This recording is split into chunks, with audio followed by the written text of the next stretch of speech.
আজ বাংলাদেশ জামাতে ইসলামীর সর্বোচ্চ দায়িত্বে যিনি আছেন ডাক্তার শফিকুর রহমানের দিকে আপনি তাকান। 4টা দিন এই লোকটার সাথে আমি এক ঘরে ছিলাম, কাশিমপুর কারাগারে। এটা মানুষ বলা যায় না, আমার মানে এটা ফেরেশতা।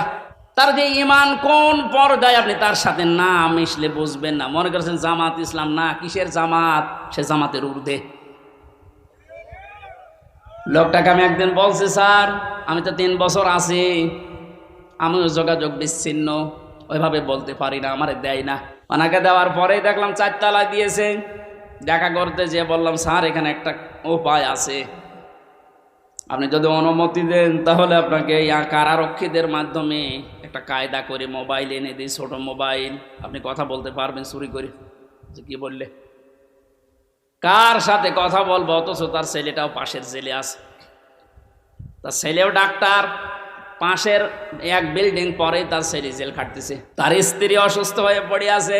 সে যে একটু খবর নেওয়ার জন্যে, না কার সাথে কথা বলবো, আমার বলছে, হামজা আমি সবাইকে, আমার দল সহ সবাইকে আমি আল্লাহর কাছে দিয়ে এসেছি।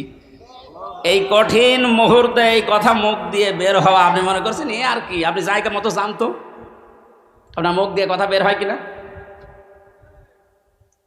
5 তারিখের পর থেকে এই লোকটার যে উদ্যোগ দেখতে পাচ্ছি, আজ আমরা সারা বাংলাদেশ সহ যে অ্যাক্টিভিটিস, যে কাজগুলো, সৎ কাজের আদেশ, অসৎ কাজে বাধা দেওয়ার জন্য যে ভূমিকাগুলো পালন করছে, আমার মনে হয় এভাবে যদি আল্লাহ চালায়, কিছুদিনের ভেতরে ওয়ারাইতান নাস ইয়াদখুলুনা ফি দীনিল্লাহি আফওয়াজা, এটা আমরা দেখতে পাবো।